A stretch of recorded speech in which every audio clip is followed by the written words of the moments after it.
É um prazer estar aqui com os irmãos para essa aula que estaremos iniciando. O nosso tema é cronologia do Antigo Testamento, síntese do Antigo Testamento. Primeiramente, eu gostaria de agradecer a oportunidade da EBET de estarmos modulando, dando essa aula.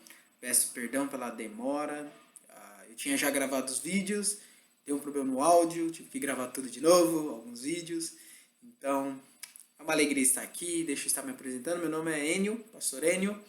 Sou pastor na Igreja Batista Regular do Calvário, conhecida como Batista em Buias, em São Paulo, Zona Sul. Estou aqui pastoreando como pastor auxiliar já há 5 anos e tem sido uma grande bênção para mim na minha vida. Estarei ajudando vocês a entenderem um pouco mais sobre o Antigo Testamento. E por que essa aula, né? Eu gostaria de dar essa aula. Muitas vezes o Antigo Testamento é um pouco negligenciado, se podemos dizer assim, por causa que ele é confuso, vamos dizer.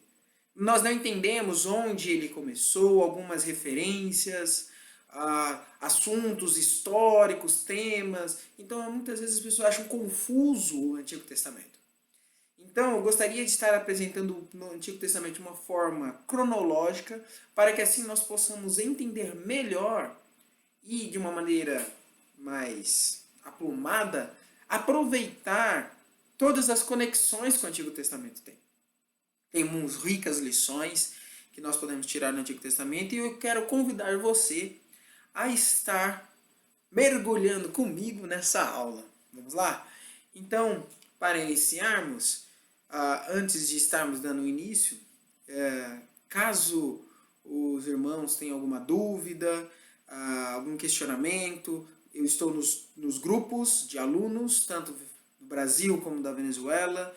Podem mandar mensagem, estarei de prontidão para responder, tentarei responder o mais rápido possível, tá bom?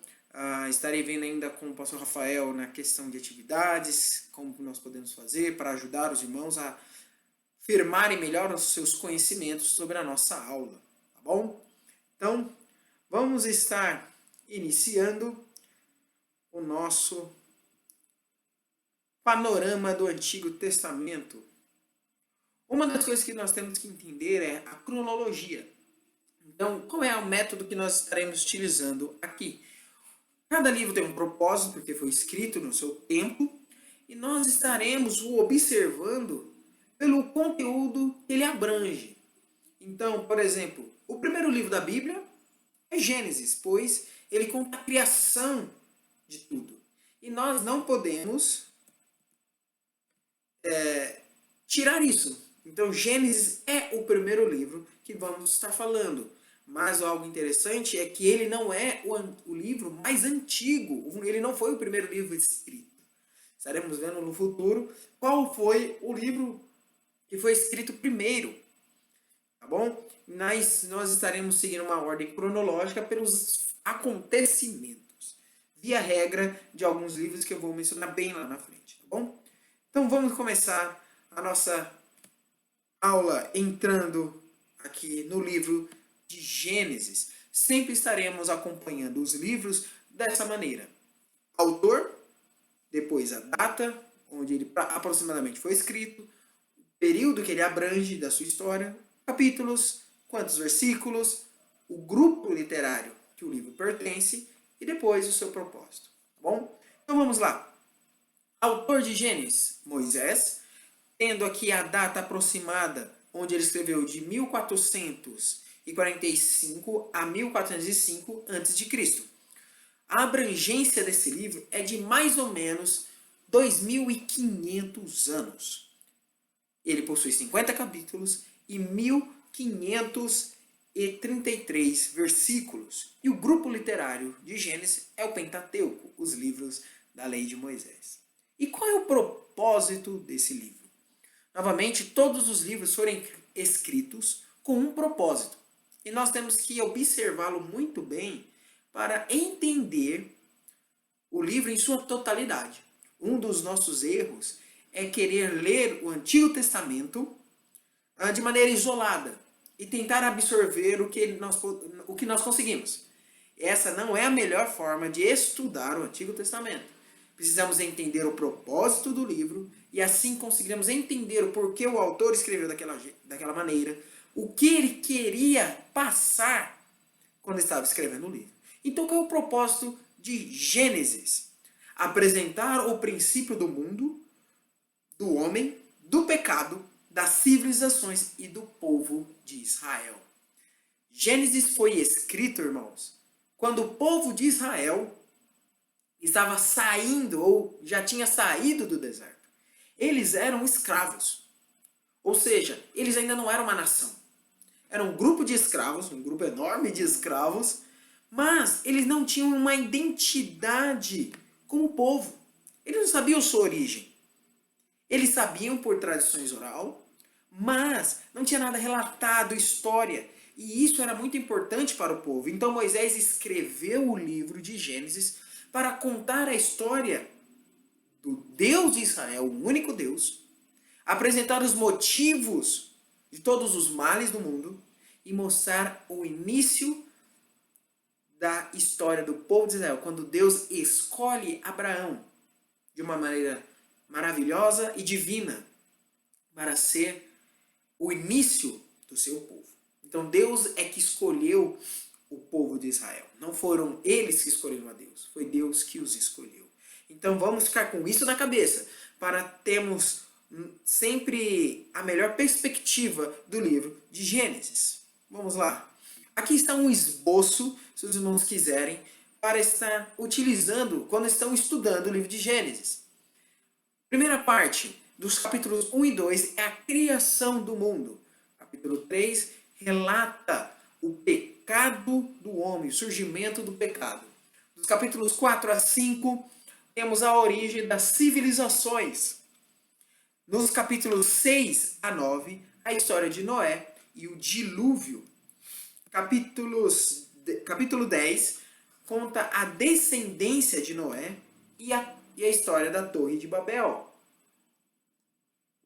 Dos capítulos 11 a 25, temos a história dos patriarcas, dando início a Abraão. Dos capítulos 25 a 36, temos aqui a sétima parte, falando da história de Isaac e de Jacó. E por último, a oitava parte, o oitavo ponto do livro é a história de José, do capítulo 37 ao 35. E aqui vamos estar observando acontecimentos de destaque do livro de Gênesis. Lembrando, ele começa a criação, depois vai narrando toda a história da humanidade até a chegada de Deus chamando Abraão para ser um povo, terminando a história de José.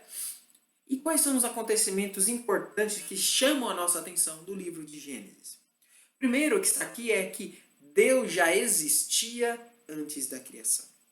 Irmãos, a Bíblia não foi escrita para explicar Deus. Isso é muito maravilhoso.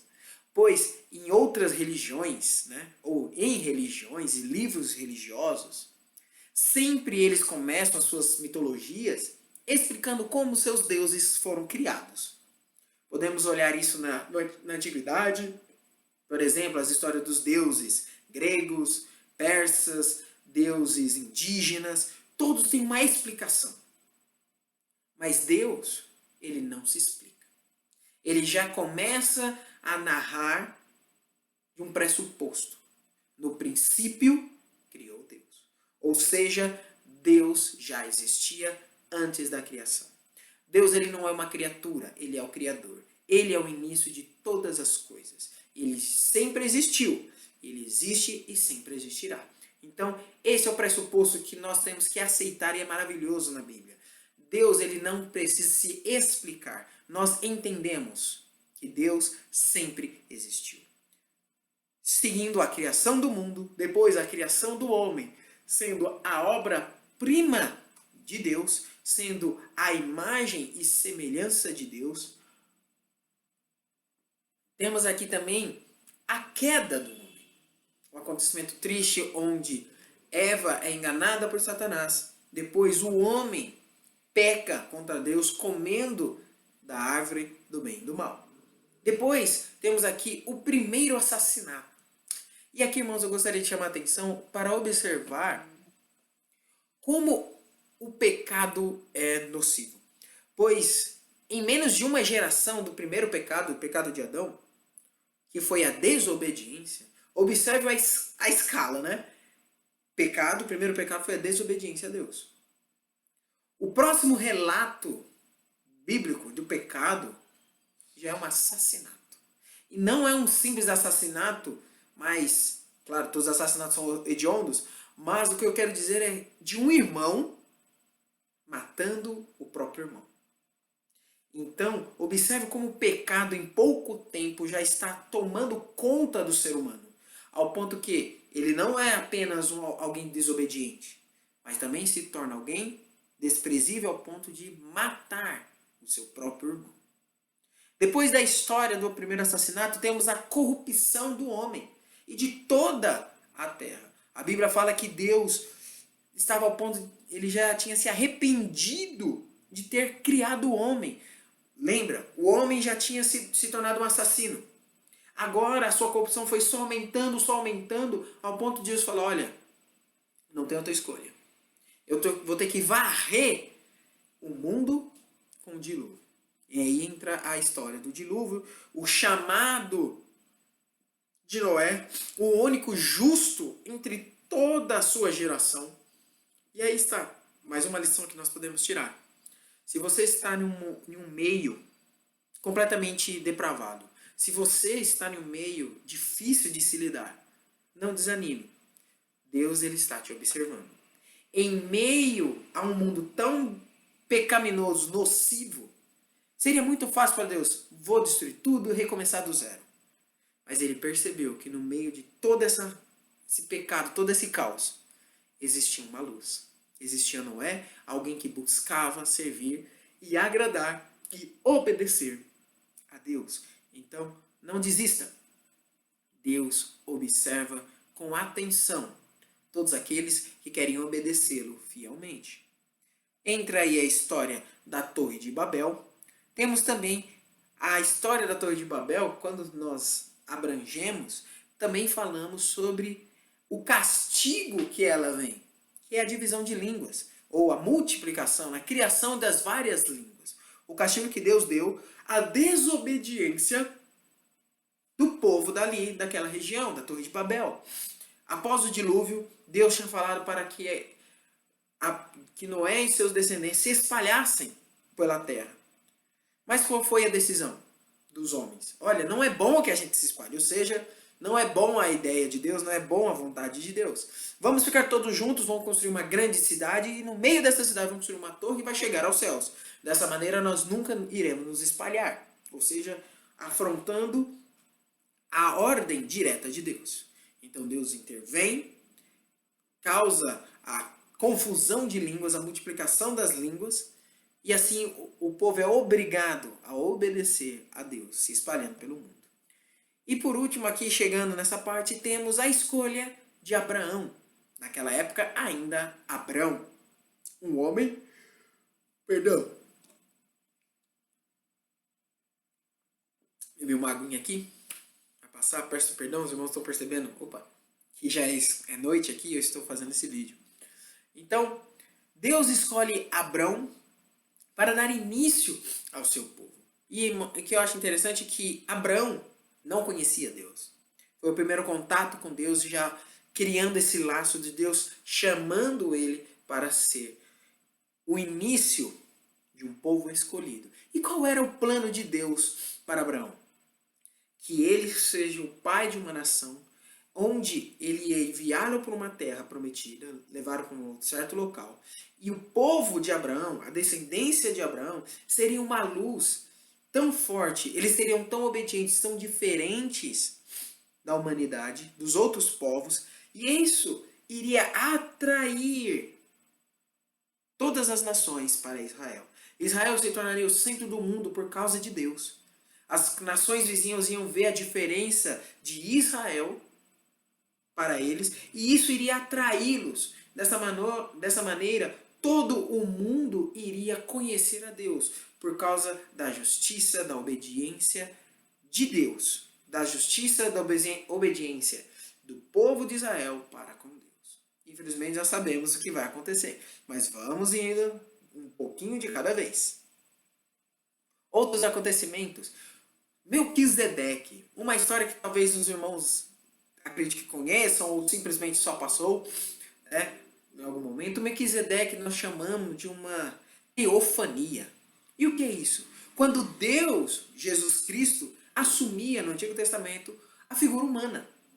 A Bíblia fala que Abraão lutou contra um rei e esse rei tinha aprisionado seu sobrinho Ló. Então Abraão corre para salvar o seu sobrinho e luta contra esse rei muito poderoso na terra e vence. E quando ele volta, surge Melquisedeque, o rei e sacerdote de Salém, um homem que servia a Deus. E Abraão reconhece Melquisedeque como alguém de Deus. E fala para ele que iria dar o dízimo de todas as suas conquistas para Melquisedeque, o rei de Salém.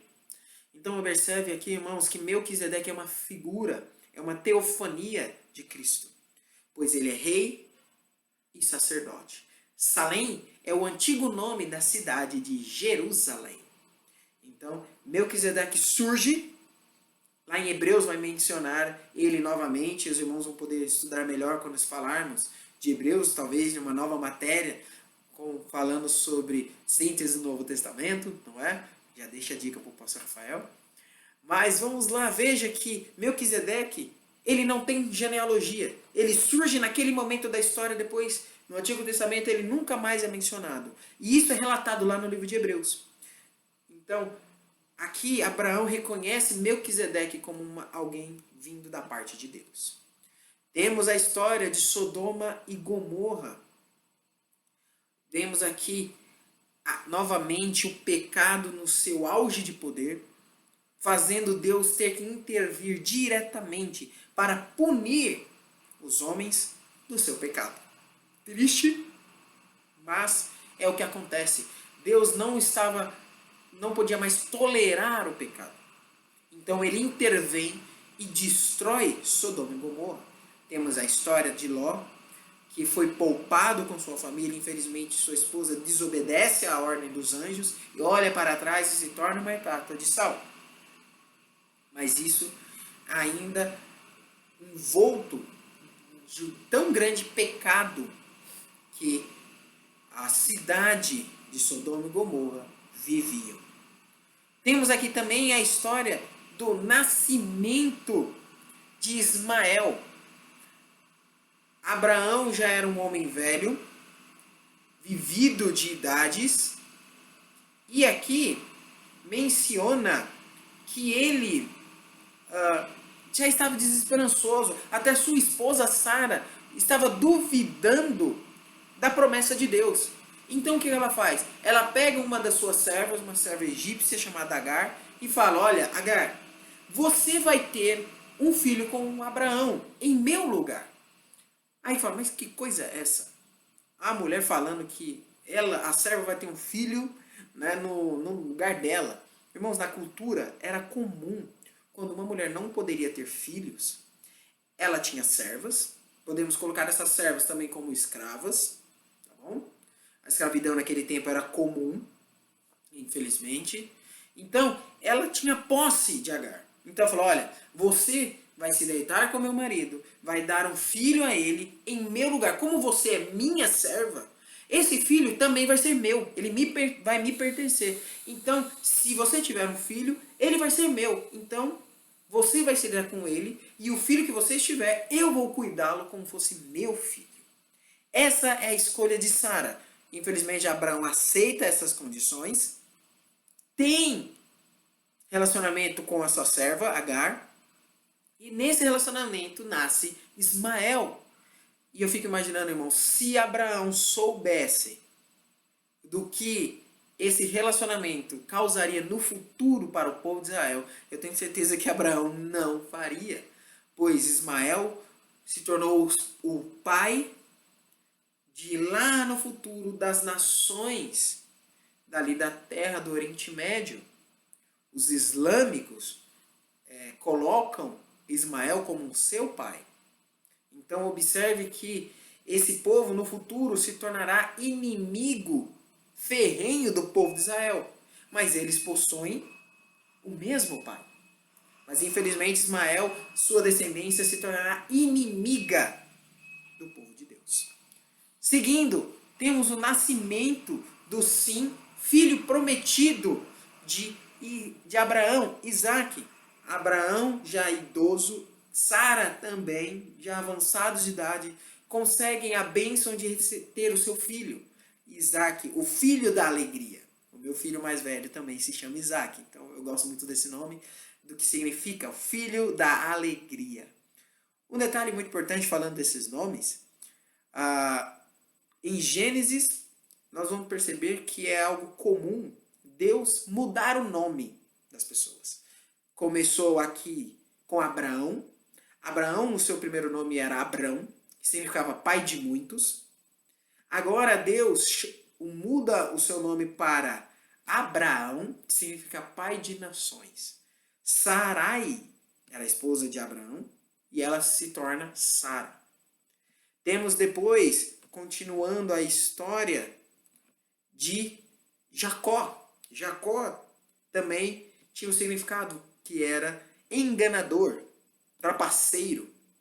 E depois se torna Israel, aquele que peleja com Deus. Então observe que Deus muda o nome das pessoas. E por que eu estou dizendo isso? Naquela cultura o nome tinha muito peso para a pessoa. Ele transmitia o que a pessoa era, sua personalidade, o que ela estava vivendo naquele momento.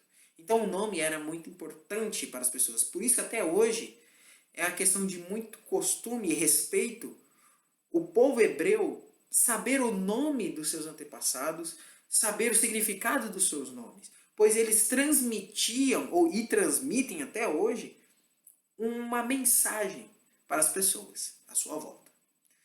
Aqui também, ainda no nascimento de Isaque, temos a prova de Deus para Abraão. Vamos recapitular um pouquinho. Abraão já era idoso, Sara também, e Deus pede para que Abraão sacrificasse a sua esposa. Oh, perdão, nossa, sacrificar a esposa não. Sacrificasse o seu filho. Teste para ver se vocês estavam dormindo. Desculpa. Deus fala, Abraão, esse seu filho que você ama tanto, seu único filho, eu quero que você entregue ele para mim, em sacrifício. E agora? Abraão, conhecendo Deus, temendo a Deus, honrando a Deus, pega o seu filho e vai até o local indicado, no Monte Moriá, para sacrificar Isaque. Irmãos, novamente, vamos lá dar um pulo lá em Hebreus. A Bíblia fala que a fé de Abraão era tão grande que ele acreditava que Deus ia fazer uma obra extraordinária, nunca vista. Deus iria ressuscitar Isaque. E o que eu quero dizer com isso é que a Bíblia demonstra que Abraão iria obedecer a Deus até o final. Ou seja, ele iria realmente sacrificar o seu filho. Ele não ia até esperar o momento. A Bíblia fala que Deus intervém, fala que ele não precisava mais sacrificar o seu filho, e ali naquele momento aparece um bode, um cordeiro, que ele preso pelos chifres, e ele sacrifica aquele animal. Mas lá em Hebreus mostra que Abraão ele confiava tanto em Deus, tinha tanta fé, que ele falava, eu vou matar o meu filho, eu vou sacrificar o meu filho, porque eu tenho certeza que Deus vai trazê-lo de volta, que Deus vai ressuscitá-lo. Irmãos, observe o tamanho da fé de Abraão. E aqui também nós demonstrando, Deus ensinando que Deus sempre irá oferecer um substituto para a nossa salvação. Deus sempre irá oferecer, ele irá mostrar um cordeiro para nos libertar. Já tendo em vista a vinda de Cristo. Não é maravilhoso esses ensinamentos? Observe, irmãos, que o Antigo Testamento ele vai ter inúmeras referências que nós podemos conectar com a vinda de Cristo, com o Novo Testamento. Então, por isso é maravilhoso nós observarmos com carinho, com cuidado o Antigo Testamento, pois poderemos tirar ricas lições de suas passagens. Depois desse incrível ensinamento, Isaac cresce e tem seus 2 filhos, Esaú e Jacó. Como eu já mencionei, Jacó se chamava assim porque ele segurou o calcanhar de Esaú na hora do seu nascimento. Os 2 são irmãos gêmeos, nascidos de algumas características diferentes. Esaú era peludo, Jacó era um homem liso, né, sem pelos. E Jacó, desde o início, demonstrava essa sagacidade, alguém que tentava manipular, tentava tirar vantagem das pessoas. E lá na frente, é outro ponto de destaque, Deus muda o nome de Jacó para Israel. Sabemos da história, Jacó, em um momento onde ele estava dormindo no deserto, ele tem um sonho, e nesse sonho, depois que ele tem esse sonho, um homem aparece para ele, e ele começa a lutar com esse homem, até que esse homem revele seu nome e o abençoe. Então, depois dessa batalha, Jacó, até aquele momento, tem sua coxa ferida, e o homem se revela, fala, olha, seu nome a partir de hoje não é Jacó mais, é Israel, porque você pelejou com Deus. Então, temos aqui a história da transformação do nome de Jacó para Israel. E por último, chegando no final, é a saga, se podemos colocar, né? A saga de José, de escravo para governador do Egito. Aqui mais um ponto que eu gostaria de mencionar para os irmãos perceberem as conexões. José ele foi vendido, a Bíblia menciona para que grupo? E ela fala que José foi vendido para um grupo de ismaelitas. E quem são os ismaelitas? São os descendentes de Ismael.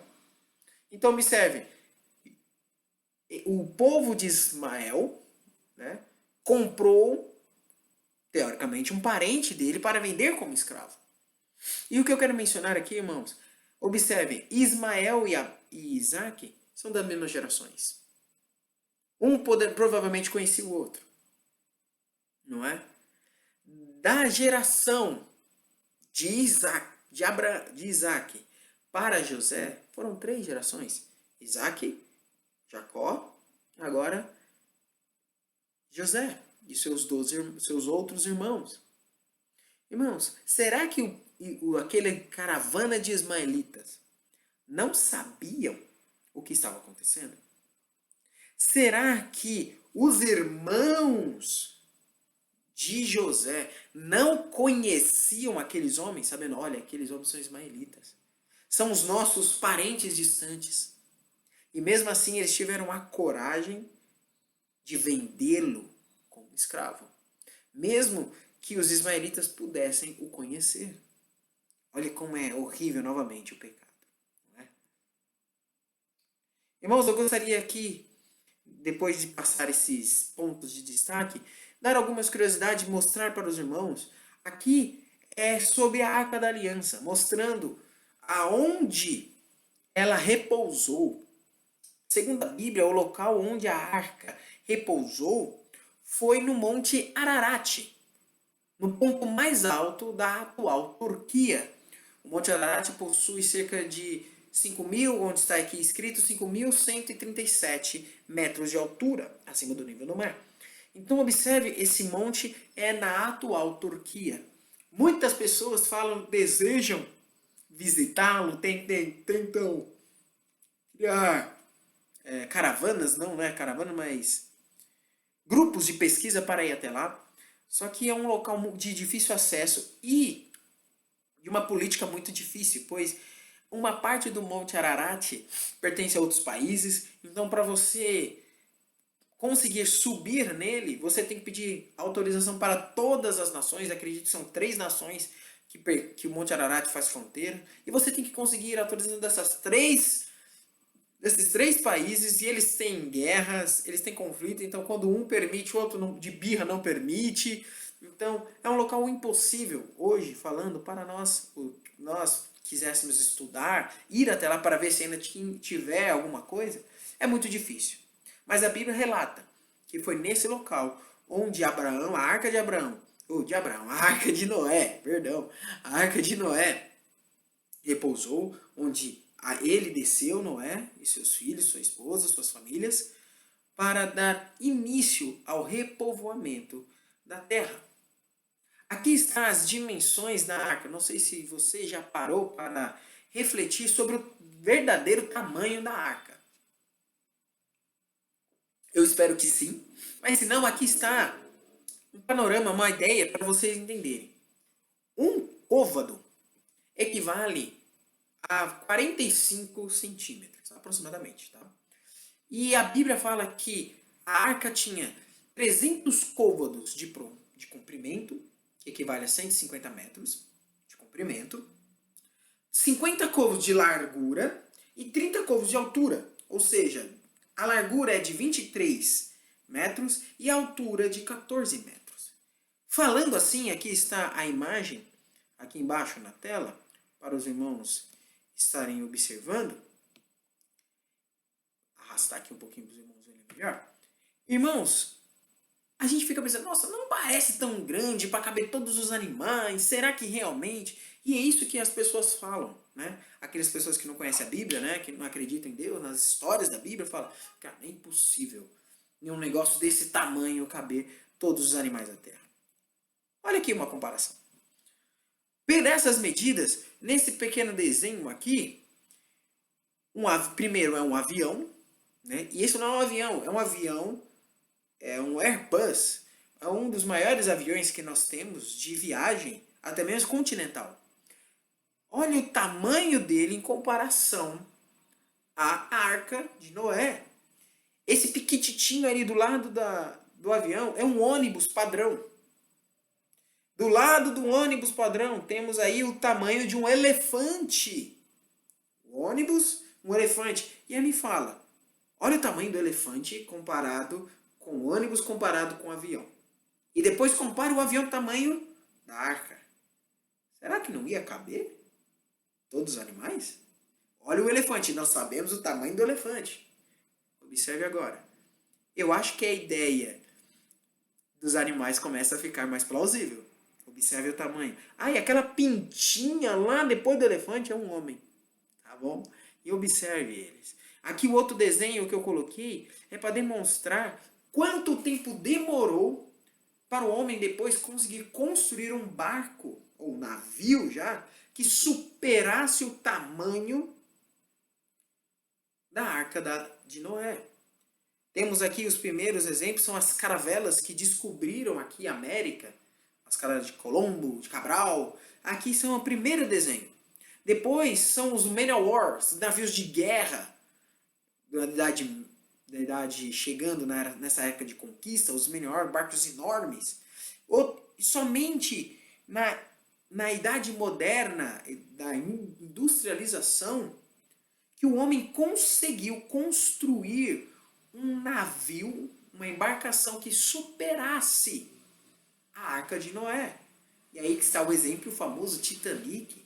E ele sim conseguiu superar a arca. Não estou dizendo que ele foi o primeiro, mas sim na idade, no período que ele foi construído. E depois, hoje em dia, as embarcações, os cruzeiros, que aí sim já superaram a Arca de Noé. Mas observe quantos anos não levou para um homem conseguir construir algo maior que a Arca da Aliança, para provar, irmãos, que foi muito, muito fácil colocar todos os animais, toda a família de Abraão confortavelmente dentro da Arca da Aliança. Aqui está o repovoamento após o dilúvio. Aqui estão as genealogias que está vindo de Noé, depois do seu irmão Sem, Cã e Jafé.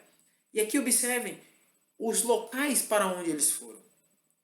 Aí está Sem, ele foi para o Oriente Médio. Dele surgiu os povos do Oriente Médio, que são os persas, os sírios, os caldeus, os lídios, os sírios e os armênios. De Cã temos o povo da Arábia, do Egito e o norte da África, que temos etíopes, egípcios, líbanos e os cananeus. E de Jafé temos a Ásia Menor, o Cáucaso e também a Europa, vindo os eslavos, citas, medos, os gregos, os ibérios, os moscovitas. Tá bom? Aqui está somente uma ideia para os irmãos entenderem de onde veio a nossa civilização. E aí nós perguntamos, qual é a sua descendência aqui? Nós viemos desse grupo. Você é da descendência de quem? Você tem origens do Oriente Médio, da Ásia, demos mais europeu. Diga aí depois nas mensagens, pastor, eu descobri que eu sou descendente de Jafé, eu sou descendente de Sem ou de Cã, tá bom? Comenta aí depois para mim, eu quero saber. E chegamos aqui na descendência de Abraão. Abraão, irmãos, aqui está. Eu coloquei aqui somente a descendência do povo de Israel, a origem do povo de Israel, tá bom? E aqui vai, a descendência de Abraão. Abraão com Sara gera Isaac, Isaac de Rebeca, Jacó, lembrando que eles também tiveram Esaú, só que Esaú não foi o escolhido de Deus para dar continuidade à promessa. Então, Jacó teve sua esposa Lia.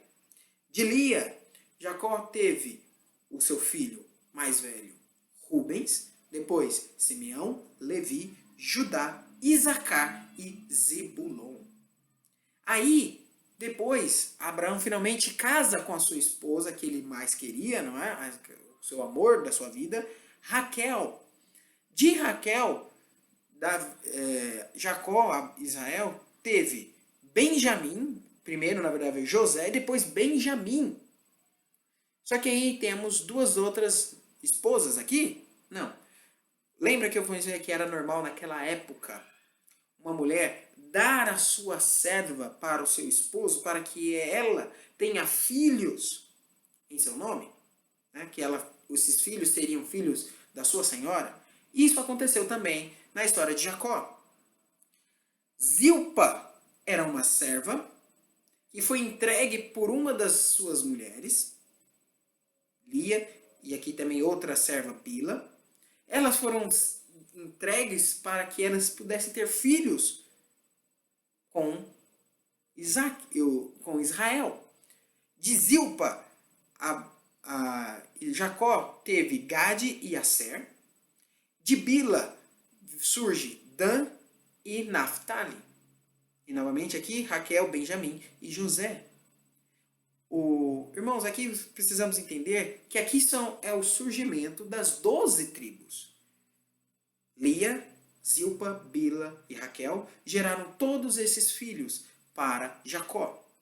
Algo interessante que acontece na história, que eu coloco aqui nessa árvore genealógica, é que muitos anos depois, quando Jacó já estava sendo cuidado por José no Egito, ele chama José e ele diz para José que a partir daquele momento os filhos de José, que eram Efraim e Manassés, se tornariam seus filhos. Seriam como fossem filhos de Jacó. Ou seja, a partir daquele momento, Efraim e Manassés faziam parte dos filhos de Israel. E é por isso que eles se tornaram uma das 12 tribos. É por isso que nós não temos uma tribo de José, mas na hora da divisão. Mas nós temos o quê? Uma tribo de Efraim e uma tribo de Manassés. Jacó pega os filhos de José como fosse dele e fala, a partir de hoje, eles são meus filhos.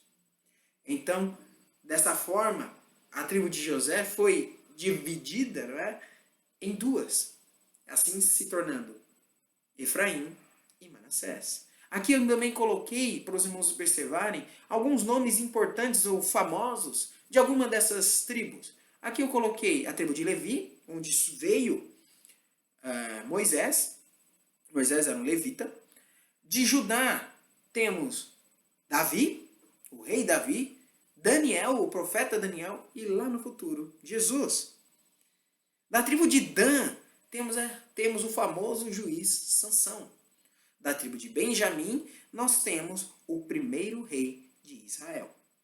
E da tribo de Efraim, Josué, o líder de Israel da conquista da terra prometida.